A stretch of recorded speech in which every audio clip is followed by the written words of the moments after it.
السلام علیکم دوستو۔ آج ہم آپ کو امام شافعی رحمۃ اللہ علیہ کے زمانے کا ایک واقعہ ہے جو بتانے جا رہے ہیں۔ دوستو، ایک علاقے کا کوئی بادشاہ تھا۔ وہ اپنی بیوی کے ساتھ اپنے گھر میں اکیلا تھا۔ شوہر خوش تھا مگر بیوی کسی وجہ سے اس سے بہت ہی زیادہ ناراض تھی۔ اب دوستو، شوہر اپنی بیوی سے جتنی پیار محبت کی باتیں کرتا، وہ بیوی اس سے اتنا ہی چڑھتی اور اتنا ہی بدتمیزی کرتی۔ جب اس کے شوہر نے اس سے بہت زیادہ محبت کا اظہار کیا تو عورت کا دماغ اس وقت بہت ہی زیادہ گرم تھا، یعنی وہ عورت غصے میں تھی۔ اور دوستو، یہ بیوقوف عورت آگے سے بولنے لگی کہ او جہنمی، پیچھے ہٹ جا، مجھے ہاتھ مت لگانا۔ اب جب اس عورت نے اپنے شوہر کو جہنمی کہا تو آخر وہ بھی مرد تھا، اس کو غصہ آ گیا تو اس نے کہا، اچھا اگر میں جہنمی ہوں تو تجھے میری اور سے طلاق۔ اب دوستو، رات گزر گئی۔ جب صبح ہوئی تو دونوں کا دماغ ٹھنڈا ہوا تو عورت کو اپنی غلطی کا احساس ہوا کہ میں اپنے شوہر سے ناراض تھی مگر مجھے ان کی توہین نہیں کرنی چاہیے تھی اور یہ باتیں بھی نہیں کہنی چاہیے تھی کہ جہنمی پیچھے ہٹ جا۔ میں نے تو اب یہ غلطی کر لی ہے، اور اپنے شوہر سے پوچھنے گئی کہ جی کیا مجھے طلاق ہو گئی؟ اس کے شوہر نے کہا، پتہ نہیں، شرط یہ تھی کہ اگر میں جہنمی ہوں تو تجھے میری طرف سے طلاق، لہٰذا مجھے کسی عالم سے پوچھنا پڑے گا۔ شوہر نے سارے علماء کو بلایا۔ علماء کہنے لگے کہ اس کا جواب تو ہم نہیں دے سکتے، اس لیے کیونکہ اب کون گارنٹی دے سکتا ہے کہ آپ جہنمی نہیں ہیں؟ کون فیصلہ کر سکتا ہے؟ یہ تو قیامت کے دن اللہ تعالیٰ فیصلہ کرے گا۔ پھر اس کے بعد بہت سے علماء سے پوچھا گیا مگر کوئی عالم اور کوئی مفتی اس کا جواب نہیں دے پا رہے تھے، اور بادشاہ پریشان تھا۔ وہ اپنی اتنی خوبصورت بیوی کو طلاق نہیں دینا چاہتا تھا، بیوی بھی اب طلاق نہیں لینا چاہتی تھی۔ چنانچہ امام شافعی رحمۃ اللہ علیہ کو کسی نے بتایا کہ حضرت فلاں علاقے میں یہ واقعہ پیش آیا ہے۔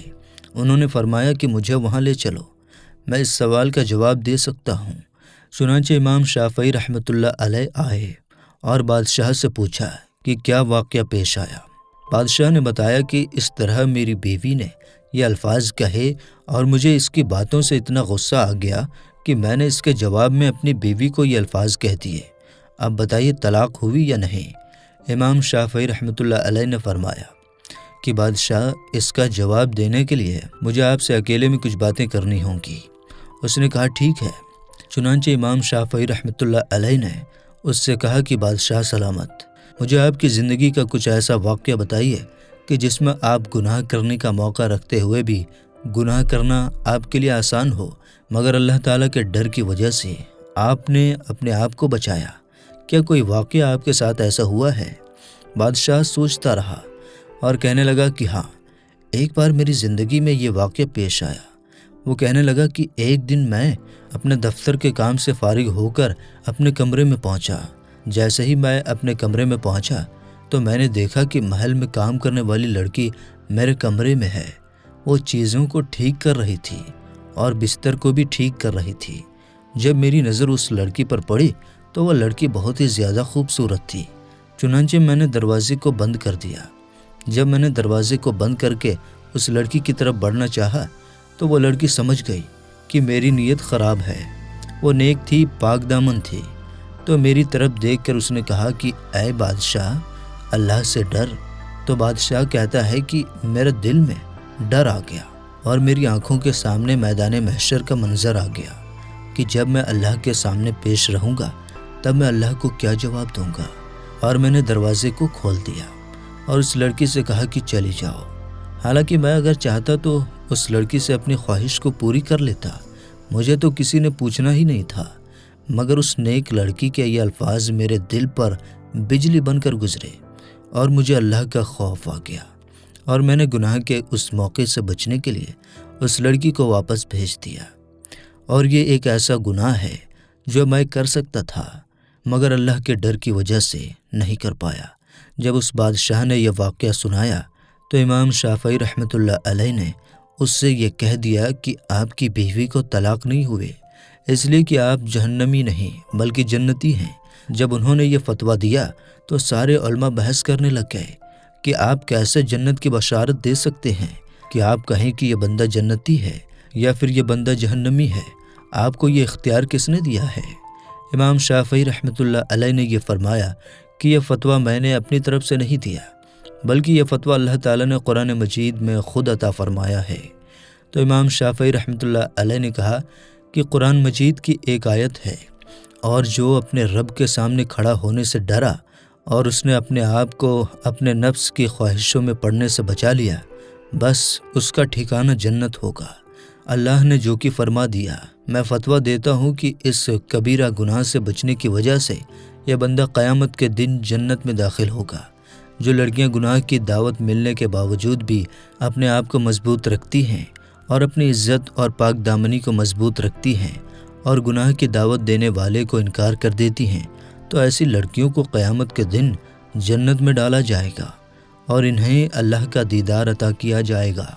اللہ تعالی ہم سب کو پاک دامنی کی زندگی گزارنے کی توفیق عطا فرمائے، آمین ثم آمین۔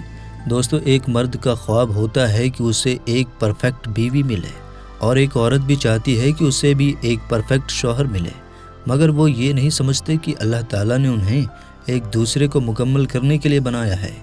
بیوی کی خواہش اور خوشیوں کا خیال رکھنا شوہر کی ذمہ داری ہے، کیونکہ وہ آپ کے علاوہ کسی سے نہیں کہہ سکتی۔ شوہر کا پیار وقت وجہ ہی بیوی کے لیے سب سے بہترین تحفہ ہے۔ اپنی بیوی کے خلاف کسی کو بات کرنے کا موقع نہ دو، کیونکہ باوقار شخص اپنی بیوی کے عزت و نفس کا خیال رکھتا ہے۔ میاں بیوی کے رشتے میں ہار جیت کا پہلو نہیں ہوتا، اس رشتے میں لڑائی کا نتیجہ نہیں نکالا کرتے، بلکہ بغیر نتیجے کے آپس میں صلح کر لینا اس رشتے کی خوبصورتی ہے۔ حضرت فرماتے ہیں کہ ایسی عورت سے شادی کرو جس عورت کی صورت پر غصے کی حالت میں آٹیا نہ آتے ہوں اور ہر حال میں صابر اور شاکر ہو، وہ آپ کو دولت سے مالا مال کر دے گی۔ بہترین بیوی وہ ہے جو اپنے شوہر کی حیثیت کے مطابق خرچ کرے اور شوہر سے زیادہ چیزوں کی مانگ نہ کرے۔ عورت عجیب ہوتی ہے، بے حد عجیب، اسے فتح ہونے کا شوق ہوتا ہے، چاہے وہ اس کا اظہار کرے یا نہ کرے، مگر اس کا یہ ایک شوق ہوتا ہے کہ اسے کوئی ایک حد تک چاہے، اپنا عادی بنا لے کہ وہ اس کے بغیر سانس نہ لے پائے۔ جو چیز تم سے لے لی گئی ہے، ایک وقت ایسا بھی آئے گا کہ اس کی یاد تمہارے ذہن اور دماغ سے مٹا دی جائے گی، اور ان قریب اللہ تعالیٰ تمہیں وہ چیز عطا کرے گا جس کی تمہیں توقع بھی نہ تھی۔ ہر چیز اللہ تعالیٰ کے اختیار میں ہے، اس کا بھروسہ رکھو اور آسمان کی طرف دیکھ کر مسکراتے رہو، کبھی بھی خود کو بے سہارا نہیں سمجھو گے۔ میرے دوستو، ہم امید کرتے ہیں کہ آپ کو ہماری آج کی یہ ویڈیو بہت ہی زیادہ پسند آئی ہوگی۔ دوستو، ہماری ویڈیو پسند آنے کی صورت میں آپ اسے لائک اور شیئر ضرور کر دیجیے گا، کیونکہ ہم آپ کے لیے اسی طرح کی اچھی ویڈیوز لاتے رہتے ہیں۔ اس لیے دوستو، لائک اور شیئر کرتے ہوئے چینل کو سبسکرائب کرنا مت بھولیے۔ ملیں گے انشاءاللہ تعالی اگلی ویڈیو میں، تب تک کے لیے السلام علیکم، اللہ حافظ۔